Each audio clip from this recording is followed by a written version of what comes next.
And a very warm welcome to all of you. I'm Meha Bhardwaj Alter, and this is Game On, where we look back on India's emphatic win over Afghanistan at the Arun Jaitley Stadium in Delhi.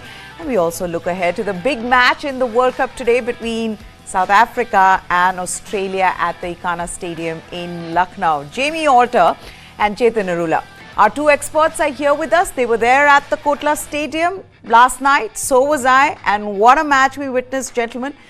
To see the way India won against Afghanistan, and I know that in the post-match press conference, Jasprit Bumrah said, look, we're not thinking about net run rate. But having said that, India now in the second position in the points table after beating Afghanistan. And that win would give them confidence going into the big match against Pakistan. Let me begin this with Jamie. It turned out to be a fantastic match for us, at least that we were there, and the way the way India batted against Afghanistan, Jamie. Yeah, absolutely. I think initially when Chetan and I were reporting outside and you were in the studio and we heard the news that Afghanistan have chosen to bat, of course we knew that this would be an early night. But we wondered where Afghanistan's total was going to end up. I think 278. It was never going to be enough. I'm sure we'll discuss what could have been with them as the show goes on. But very, very important for Rohit Sharma, especially after that duck against Australia. Very, very important that he lead the way for what we've been talking about as statement wins. And as far as statement wins go, that is one, because when you absolutely finish the result inside the first 5 overs on your own, he was destined for 100 against that attack on that flat track against those bowlers. And then to go and get, 131 off 84 balls, 16 fours, 5 sixes. Yes, it's Afghanistan, but you need to go out and show that, we have net run rate in mind. We want to also bully. Because let's face it, Maya, we've discussed before, you need to really smash these slightly weaker teams. And that's exactly what Jasprit Bumrah did. And that's exactly what Rohit Sharma did when he finished the chase off. And what a remarkable way to do it. Just giving them no inch, just finish it off on his own. Fantastic to see. Absolutely. And the other thing was that, which was good for us, was that it was an early finish, with India finishing that match with 15 overs to spare. That showed the difference in the two sides in this match, but also how good are India looking in this tournament, Chetan. To have, and I know everybody's been talking about Rohit Sharma's 100, brilliant, lots of records broken, but we've got to talk about Jasprit Bumrah's performance as well, right? On that flat Kotla track to restrict Afghanistan to 272. That is incredible effort from Jasprit Bumrah. Absolutely. First of all, hello to you and, hello to Jamie and all our viewers from Ahmedabad. This is going to be the center of the cricketing universe for the next 2-3 days. I know the World Cup is on in other parts of the country, but Ahmedabad is, where the attention is. Look, India, first of all, like you said, India looking really good. I mean, like Jamie said, it's only Afghanistan, but you need to show how good a team you are. And to borrow from Jamie, pitai karna tha. He's been saying that, for a while from the Asia Cup, aise khelo, tod ke khelo, and all that jazz. So that's how they played. Rohit Sharma in the mood. Sharma ji ka ladka gussa utar raha tha Australia series se, Australia ke match se apna. He got out on a duck from in Chennai. Yeah. And, he wanted to get that out of his system, get those runs. Getting those runs under their belts was most important for both Rohit Sharma, for Ishan Kishan, and to an extent, Shreyas Iyer as well. I mean, Rohit Sharma scored that 100, got out on time so that Shreyas Iyer could have a hit out in the middle as well. So all tick marks checked for India. And talking about Jasprit Bumrah, he showed his class. And not only his class, he showed his experience. If you look at how Mohammad Siraj bowled at the other end, his natural length was not coming off on a very flat wicket. Look at how Shardul Thakur bowled. Again, natural length not helpful on that flat wicket. They were being pulled, cut, scored runs off. That's where you need that slight adjustment, slight variation in your length. And Jasprit Bumrah, he's a cut above the rest. The rest of the Indian fast bowlers. He showed his class, how to bowl on that wicket. And he's an ace in the death bowlers. So all in all, apart from Siraj's bowling figures, which I'm not very worried about, all in all, a perfect outing for India. Just the kind of outing they needed before the big game in Pakistan against Pakistan. Okay, so let's go back and look at that game. A 4-wicket haul to Jasprit Bumrah. That was followed by a superb 131 of just 84 deliveries from Rohit Sharma as India smashed Afghanistan by 8 wickets on Wednesday, which put the host nation in the second place on the World Cup points table.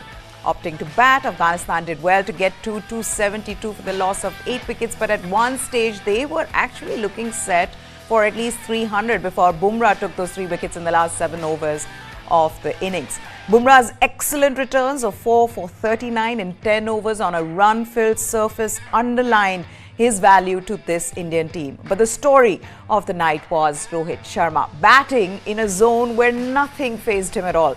India's skipper smacked 16 fours and 5 sixes in what is his 7th World Cup 100, which had the fans at the Arun Jaitley Stadium cheering and dancing. Rohit put on 156 for the opening wicket with Ishan Kishan, who made 47 from 47 deliveries. And when he was out, India's score was 205 for 2, of which Rohit Sharma's contribution was 131.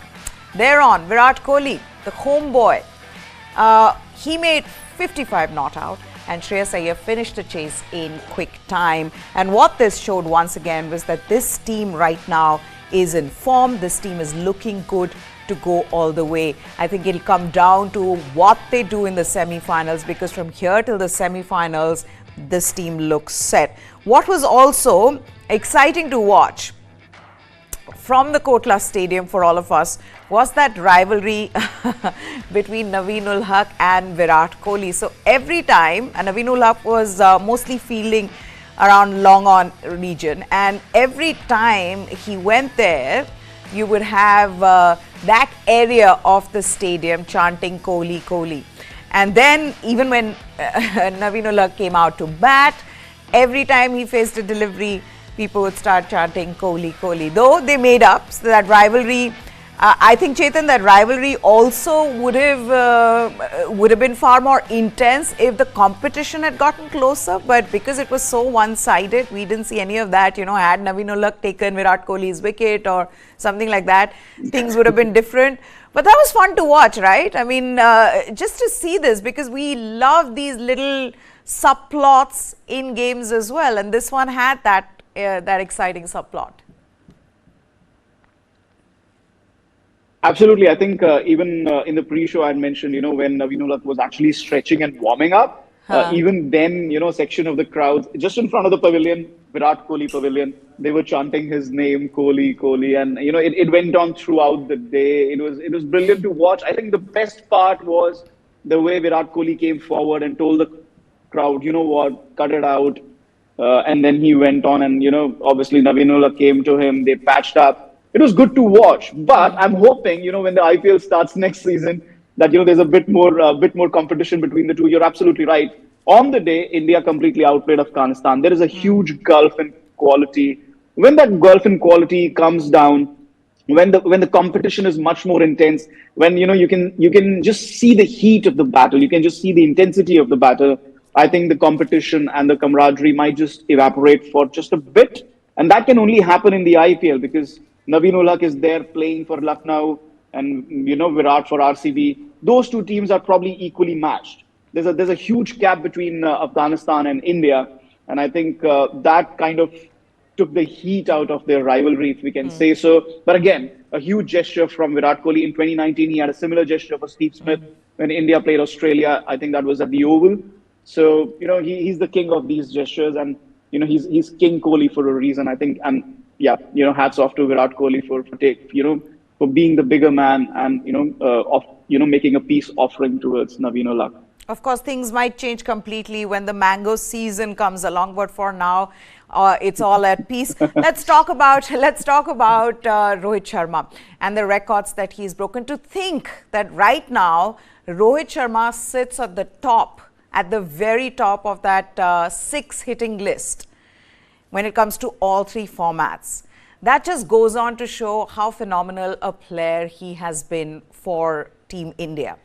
To think that he has overtaken someone like Chris Gayle, and it's ironic, it's strange to see that, Chetan, because what we're seeing is, on one side, out and out power hitter, brute force, of Chris Gayle. And then you have Rohit Sharma, who just completely relies on timing.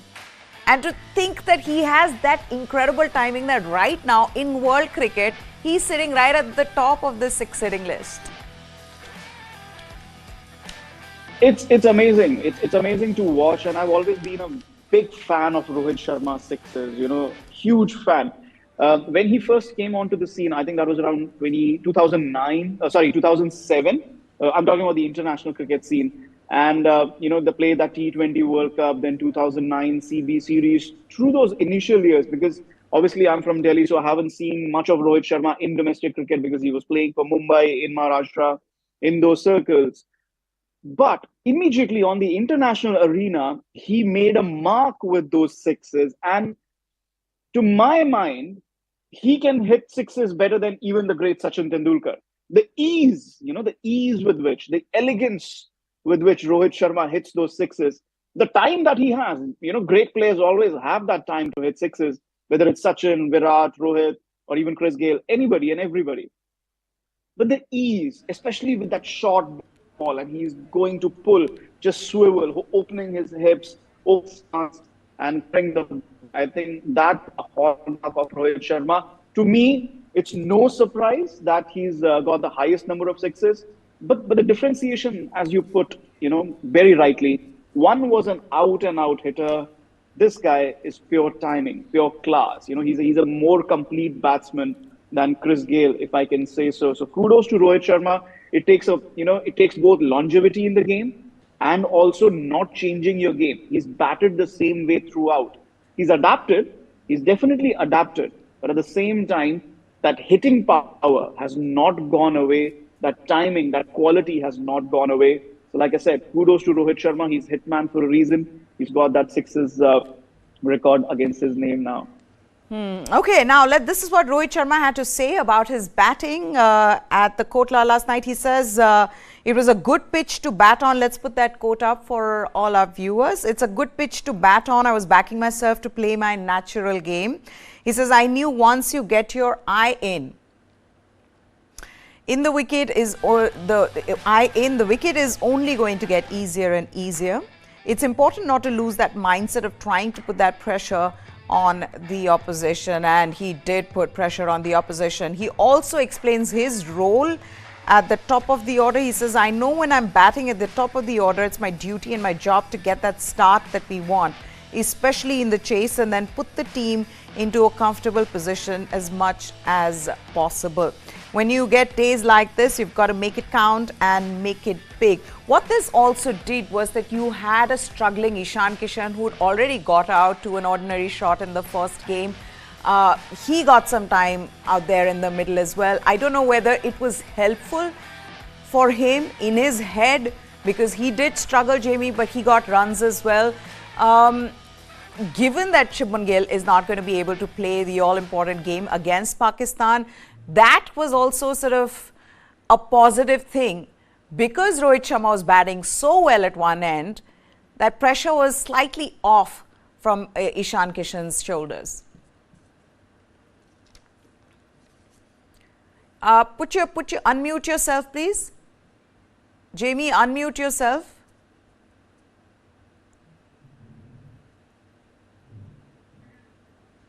Okay, I can't seem to hear Jamie. There seems to be some problem with his audio. I'll try to fix that. But let me pass that question on to Chetan. Chetan? Well, use the word struggling for Ishan Kishan. I think he wasn't at his best. I mean, obviously he was not at his best in Chennai, but even in Delhi, I didn't think he was at his fluent best. He was trying to play those aggressive shots, but more importantly, he was trying to get some runs under his belt.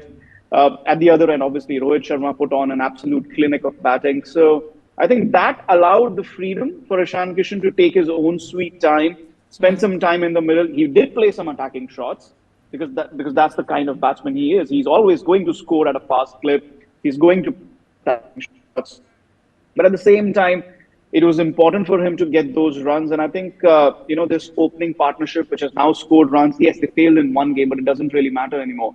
I think the runs that they scored in Delhi will put them in good stead.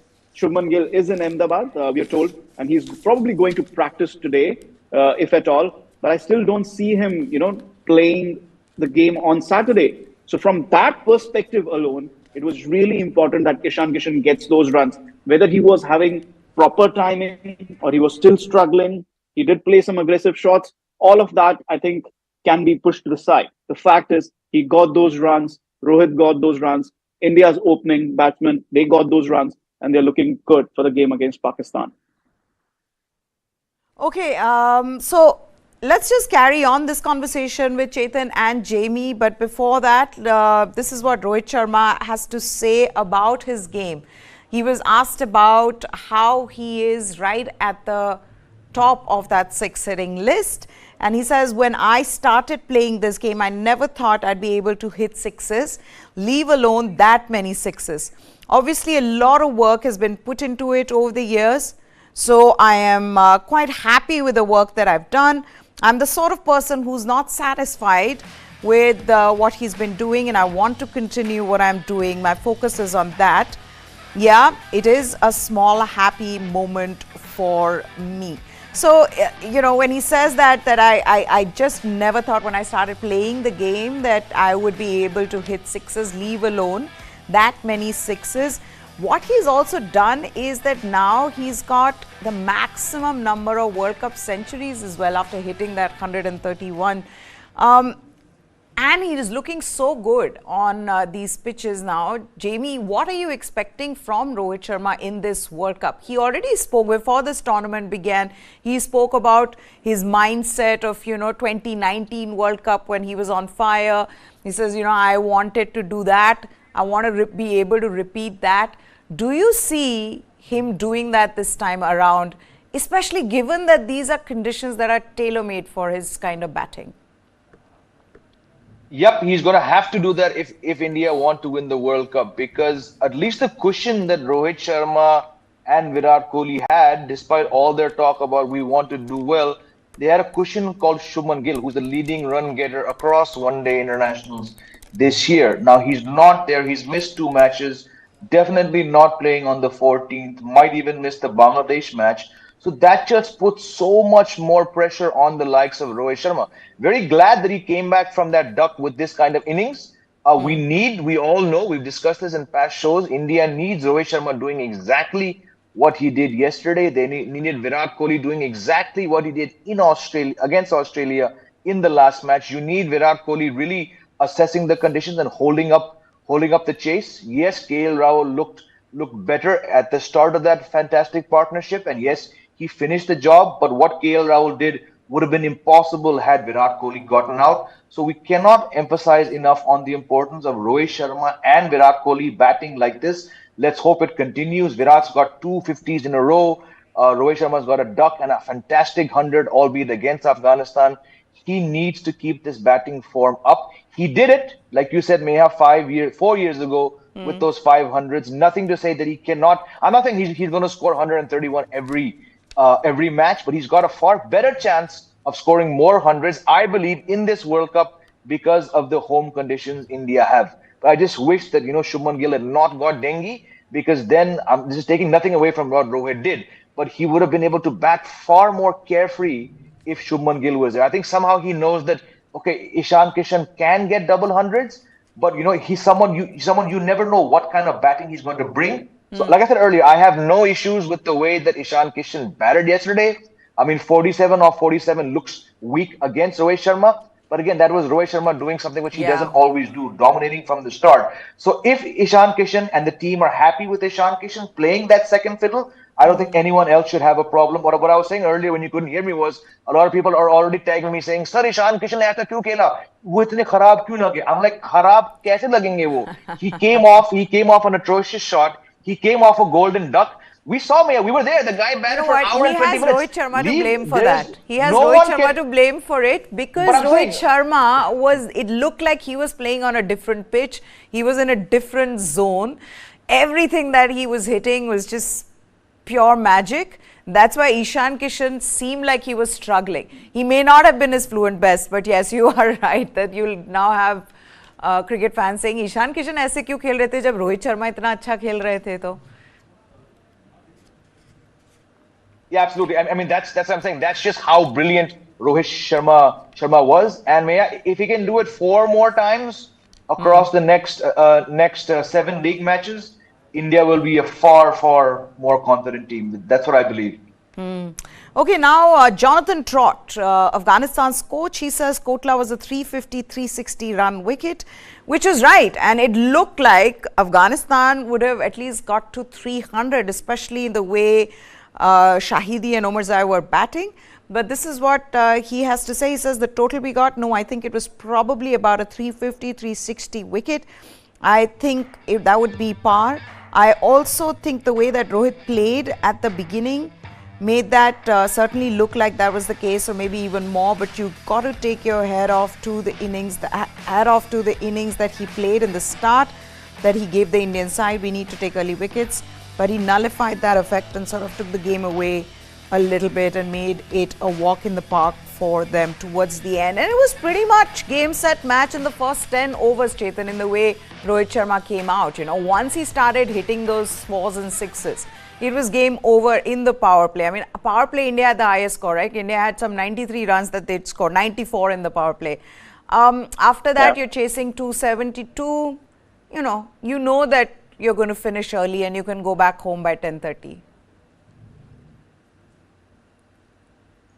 Well, some of the shots that Rohit Sharma played, were kind of surprising to me because, yes, he can play those pull shots, but also he was advancing down the wicket. He was smashing the ball.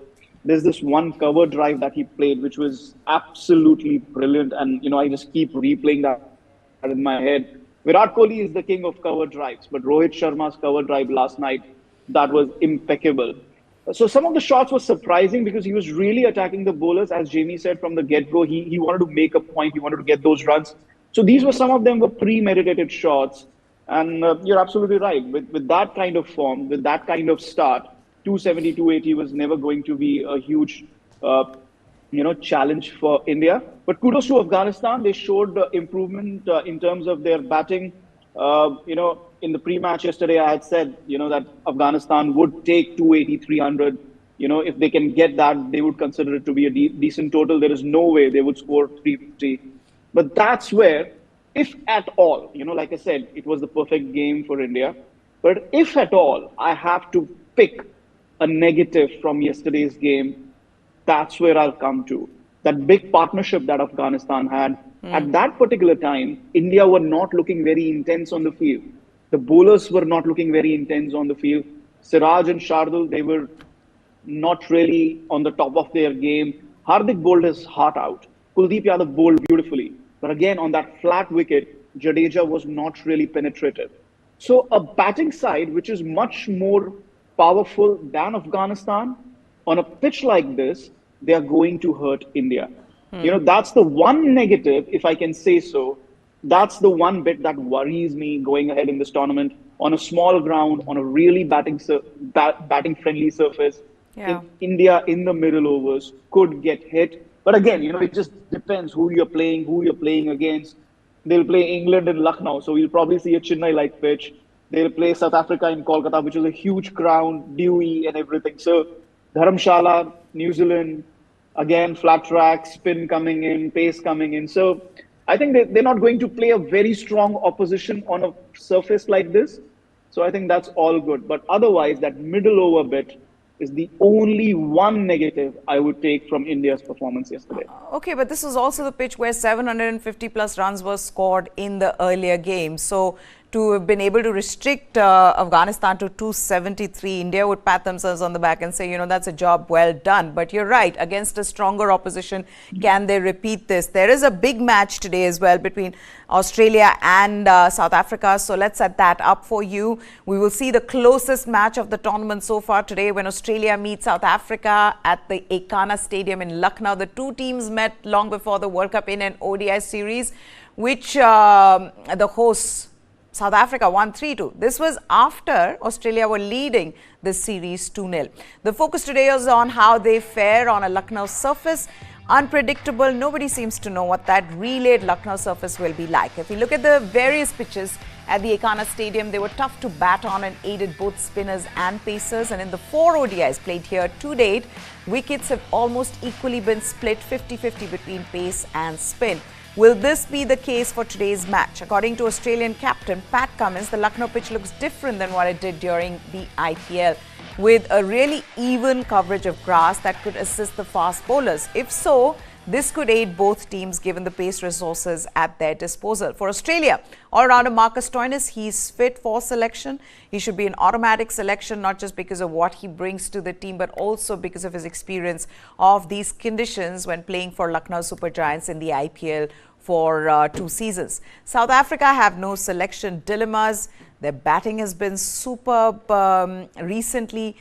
But they will hope that their blockbuster batting lineup has a field day against the Aussies, because it's a World Cup and we know what happens to South Africa come the World Cup, and I think that is something that will be playing on their mind. But this match will come down to who adapts to the conditions here better, who gets their playing 11 right, Jamie.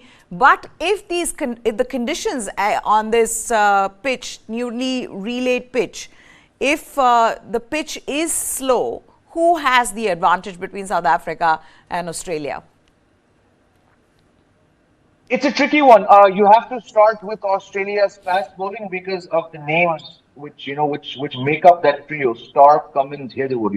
Fantastic fast bowlers. You have to ask the question though: are Australia putting too much faith in pace? We know what Adam Zampa can do and has done, but he was that weak link. Ideally, on that Chennai track, after this poor start that India got off to, the pressure should really have been applied. Glenn Maxwell, I think, did a fantastic job, didn't get wickets. I think his first 5-6 overs, he hardly gave any runs. Adam Zampa really needed to have a good day, but unfortunately, Dew, I think, got the better of him. And when his first 2 overs went for 19 runs, you just knew that whatever momentum Australia had left, had just sort of vanished right then, because when Zampa's not bowling well, and with wrist spinners, leg spinners, you can tell very early on how their day is going to be. That was not Zampa's day. He was a massive disappointment on that Chennai track.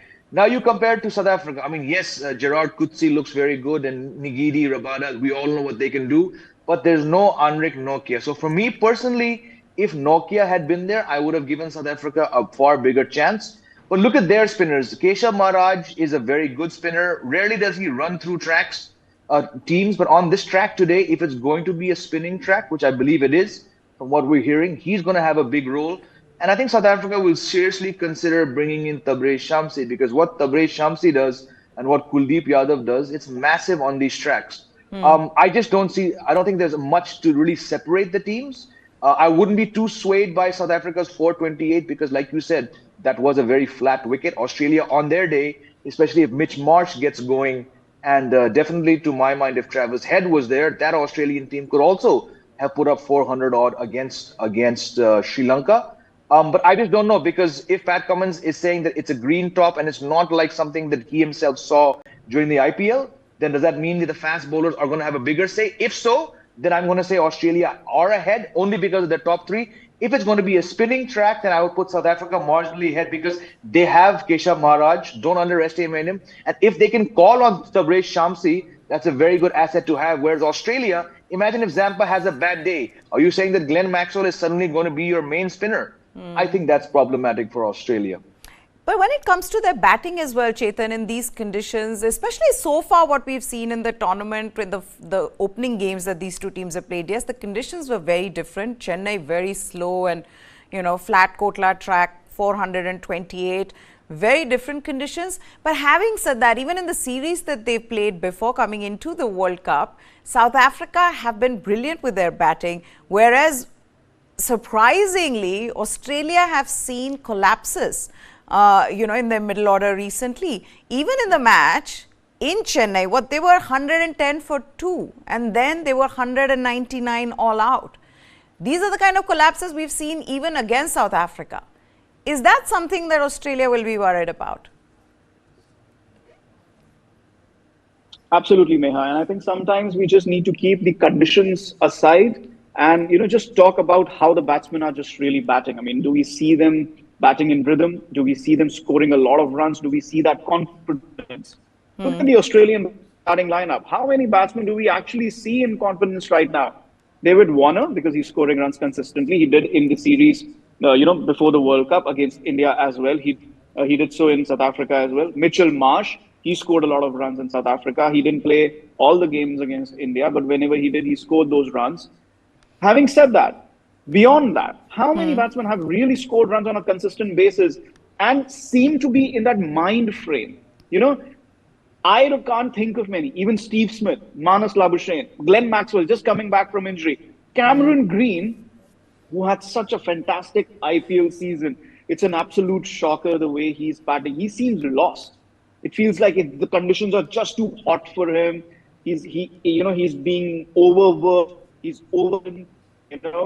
He doesn't look at his best, even from his face.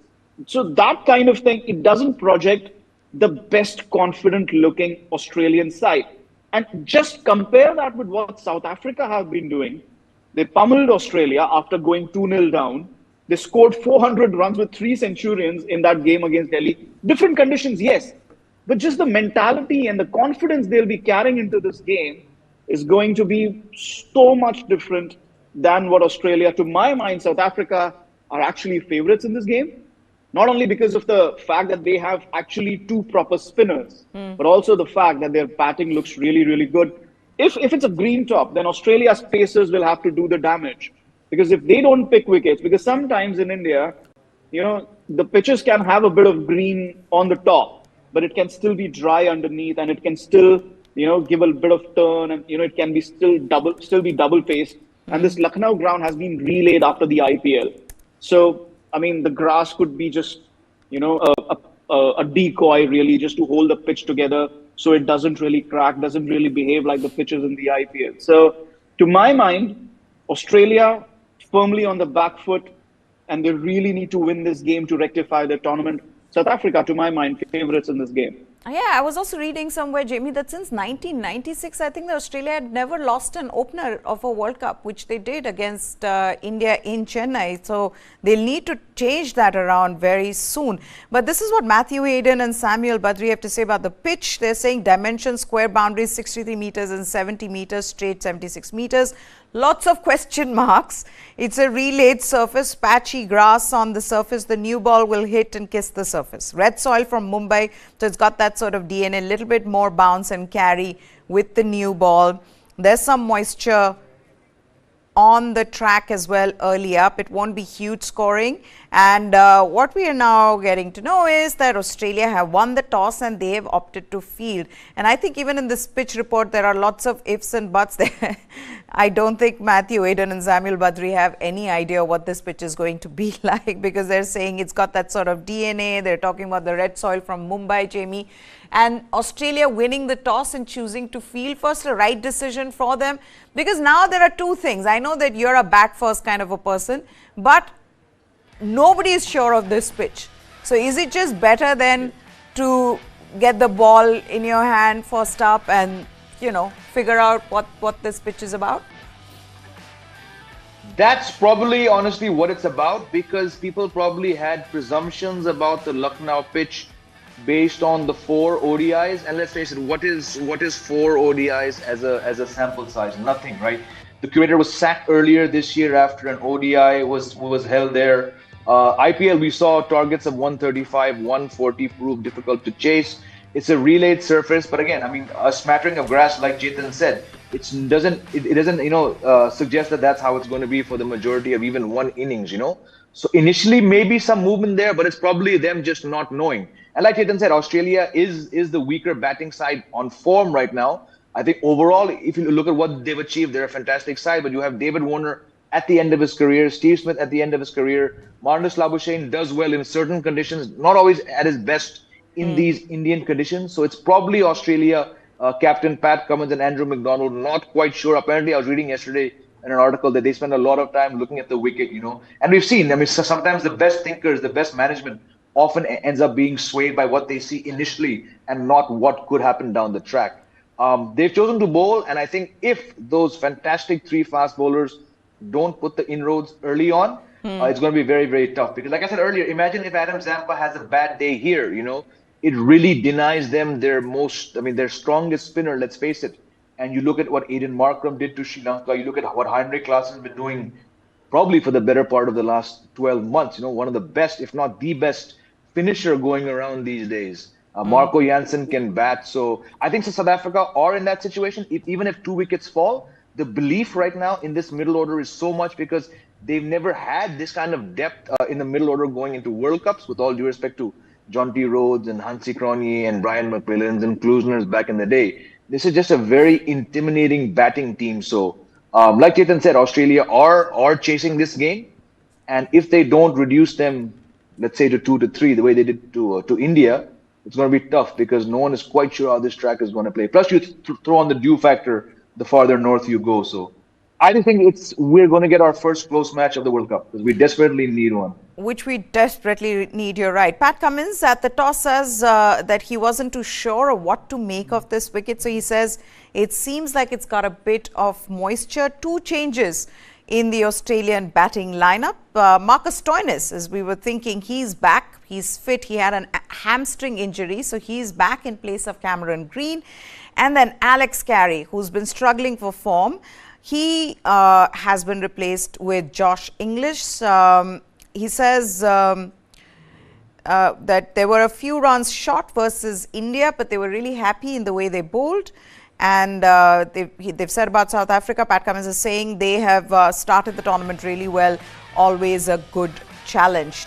So that's the playing 11 for Australia. 2 changes in their lineup from the last game against India. The Cameron Green is out and Marcus Stoinis has come in place of Cameron Green, and Josh English, he's replaced Alex Carey.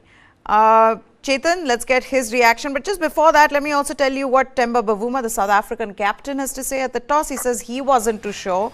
Whatever we do first, we'll have to do well. Shamsi comes in for Kotla. So this is another thing, Jamie, as you were suggesting, that given that this surface is likely to be slow, get another spinner in. Bit of both for the conditions, he's saying, and opposition. He says Shamsi has had a decent success against them. We'd like to unleash him onto them, and there could be some spin and bounce. We always speak about assessing, trying to adapt. Today will be no different. Quinny and myself should have a look in the first 5 overs and then see what could be a good score for us to post. So I think both these teams, Chetan, have no idea what the pitch is going to be like, but they do think that there is going to be spin. There is going to be that involvement, and hence Tabraiz Shamsi comes in for them. 2 changes for Australia. How do you look at the 2 playing 11s? Well, I think it was obvious that both teams will consider that there's going to be some sort of spin here, probably Chennai-like or some not at least like Delhi. And that's going to be the trend going forward in the tournament as well. At Lucknow, teams will consider playing that extra spinner. So no surprise there that South Africa have got the second spinner. Australia, we do know that Glenn Maxwell is the second spinner, so they're not making any changes from that perspective. But the the changes that they have made, they're not surprising either. Cameron Green, like I said, he's been looking lost. So Marcus Stoinis comes in because obviously he has a fair bit of experience playing in these conditions, especially at Lucknow. And he's a better all-rounder for Australia. He has a lot of confidence in his batting in subcontinental conditions. He can bowl a few overs as well. So I think they'll be better with that particular confidence in the playing 11.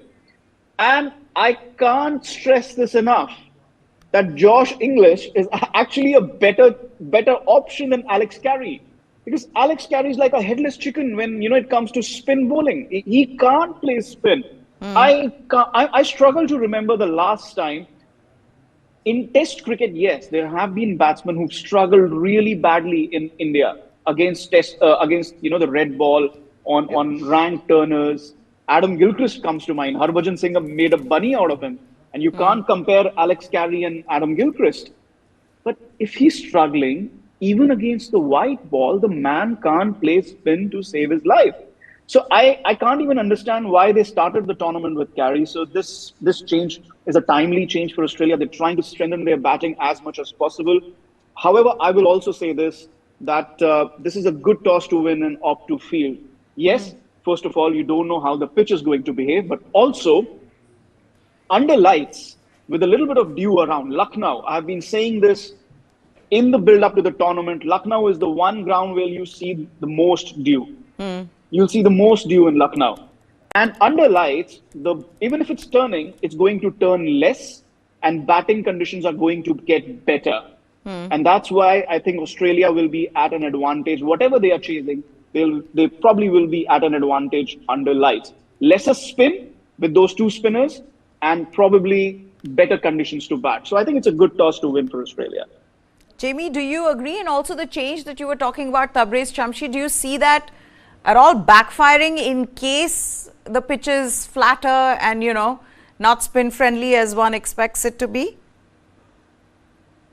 Look, I think when you've taken the decision to play Tabraiz Shamsi, it's obviously a very calculated one. He's not the, what do I say? He's not the best of spinners, but what he offers is that rare skill. You know, he's a Chinaman bowler.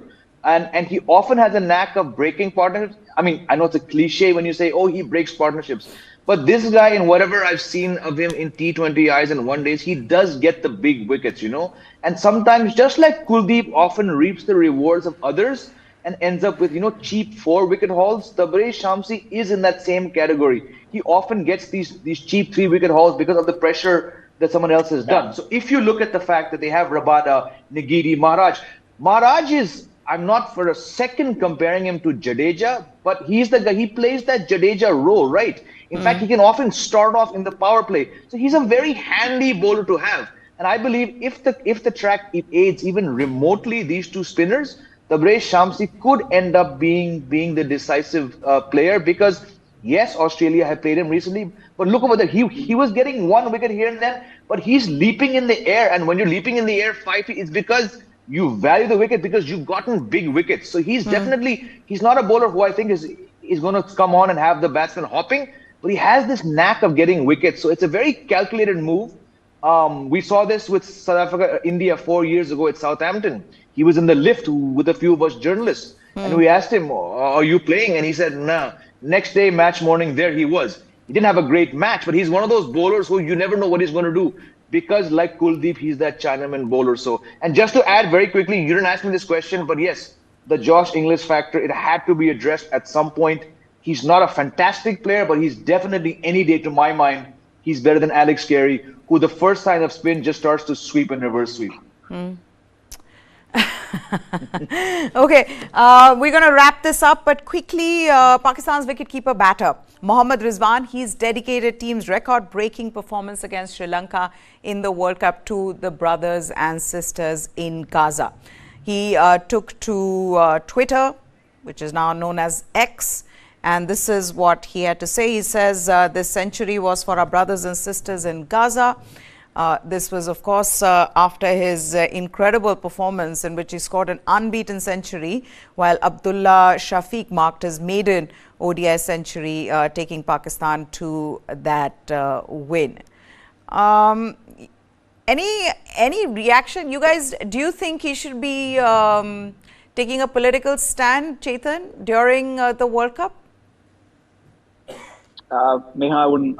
Without, you know, this is a topic that will bring in political discussion. So, yeah, I don't think I want to comment on it. Okay, Jamie, do you have any thoughts on this? Not required, not required. Have your views, but definitely, I would just say we've seen enough players be sanctioned earlier. Don't use the World Cup. Like Chetan, I don't even want to get into the politics and the geopolitics. Just have some sense. Keep your opinions. Not just any Pakistan player. Any player, just keep your opinions, keep your political affiliations to yourself. Do not show it on the cricket field, and especially in a World Cup. Yeah, I just would like to say, yes, if I could add, in 2019, MS Dhoni started the tournament with his gloves wearing the army insignia. Yeah, and within an innings, within a drinks break.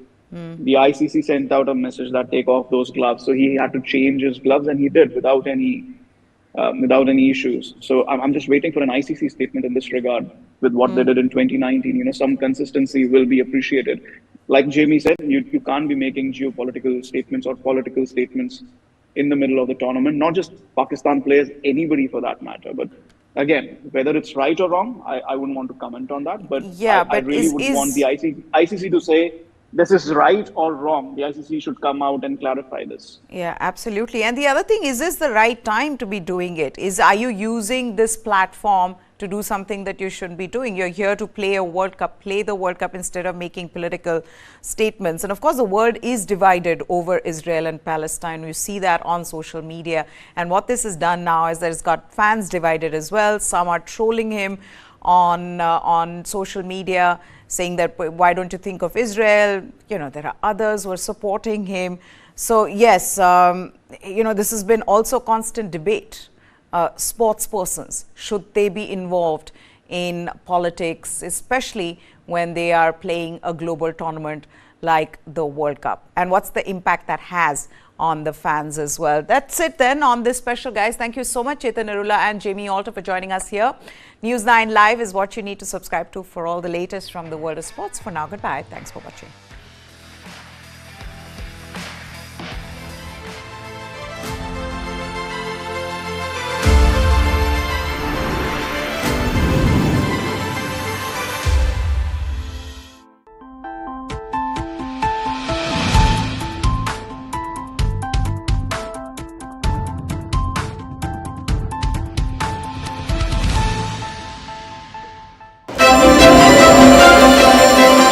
Delhi has the fastest growing metro network among G20 nations.